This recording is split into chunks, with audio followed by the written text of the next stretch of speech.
What's good, everybody? My name is Alckemy. Today we're going to be looking at a cool trick on how to layer your claps kind of like this, exclusively within Phaseplant. Now what's cool and also maybe uncool is that we're using the Granular synth, which just came as their latest update from Kilohertz. But I found this cool little thing that I thought was super awesome that I want to share. So full disclaimer, I'm not going to be showing you how to make the transient of the clap, which sounds like this. But honestly, I do this on stream all the time. I've got masterclasses, both for the ARCANUM members and then also a drum masterclass for Phaseplant on my website at alckemy.com, or just use your own clap. It's fine. But what is super cool about this little trick here is this little pre thing right here. And what we're trying to do with this is basically use this as a texture maker before the clap actually comes in, to where it sounds like it's got some kind of cool organic Foley or something of the sort.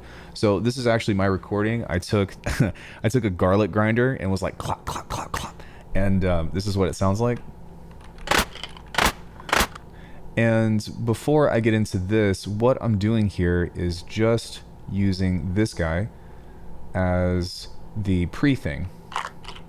Now, when I used to do this, it was really annoying because I would have to offset the delay of all of the oscillators to be late and then have this fade in. But I found a really cool trick that is going to expedite this process and make it a lot easier.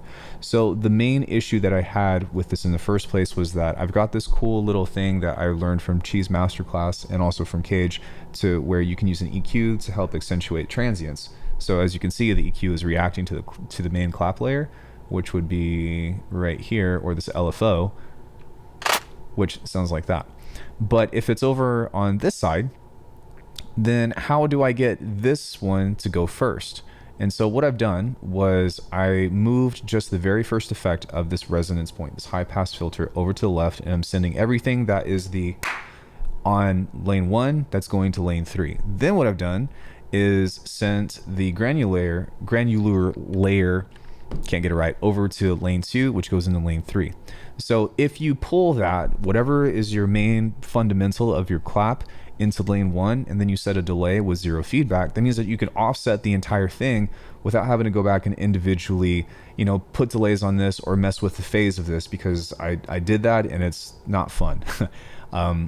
Yeah, it stinks. So anyways, what you do is you send your main clap layer here, then you put a delay on it and you make that offset. Then what you do is you go back into this guy and you have this fade in with this texture layer, and you send it to lane 2 to where you can actually do your individual processing. And the reason why I do it this way as opposed to something like Snap Heap is because it's just easier to separate the two, and also it's a lot just easier to work with. You could do this in theory, but I think that you might as well just do multiple instances of Phaseplant, because you're still going to get the entire signal if you do another effect rack within it, to which hopefully they add more lanes in the future. I think would be sick. So anyways, after all of that is being said, what you want to do here is send both this one and this one into your lane 3, which is just distortion, reverb, and compression, and limiting, and transient shaping, and you get something like this. And what's really cool about this though is that because you're using a granular engine, every time you do this, you're going to get something different if you set it up right. So you can see on this that we've got the position kind of just going in other places. You can also try reversing if you want to, or you can try to have both of these go back and forth. You can switch the timing if you want, or even change the pitch. But what's really neat is that this is going to give you something unique every single time.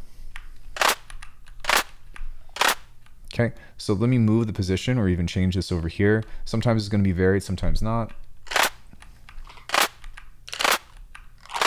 See how now this is going from both before the playhead and after, and now we're getting these cool little kind of textured clap layers. So the next question to figure out would be, well, how do you get this outside of the DAW? Well, for me, I have this amazing thing called the rolling sampler, which I've reviewed. It just makes it a whole lot easier. But for whatever reason, you could just, record or like put some MIDI down of like whatever note you're playing, because it's going to matter if you are playing with the granular synth, or you can turn the root note off and just let it play at some fixed position. That's totally fine too, but I like to kind of play with different tones, especially because it's going to change the playback speed. With that being said, you just lay down some MIDI, and then you can either bounce in place, or you can set up a recording channel to where you're just constantly tweaking this. And once you have something like this, feel free to try other things in here, maybe even, you know, some other kind of Foley or crackles or door, whatever, any of this stuff, because it just gives you some really cool texture for this. You know, if you wanted to, you can even add some kind of reverb on this, and whenever the output of this comes in, you can probably use some kind of audio follower to duck it. So if I went here and I went to master, but instead I went to lane 1, whenever lane 1 comes in, it's going to duck the mix of this, and then we set a long release to slowly come back in and turn the gain up. So now it's going to start with reverb, but whenever the clap comes in, it's going to duck it, which is pretty cool. And this is going to have to, you're going to have to mess with this a bit. But what's really neat about this is you can create really cool layers that almost sound like they're sidechain together.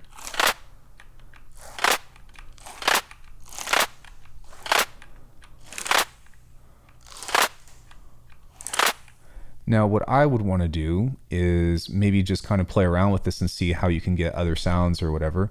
You know, even if you start from here. Yeah, that's really nice. It's not always perfect, but you can see that by messing with this, say you even put some kind of convolution on here or something of the sort, you can get some really cool sounding clap layers or snare layers or however else you do this. But the delay trick was the meat and potatoes of what this video was. The other thing, excuse me, I just came up with on the fly, which I thought is also cool, but experiment and see what you can do. And again, if you like my drums, check out the masterclasses that I have available. As much as I spend time working on drums, I'm still learning too, guys. Still trying to get better. So like the video, let me know what you guys are doing with your drums or if you got any cool tricks, and I'll see you in the next one.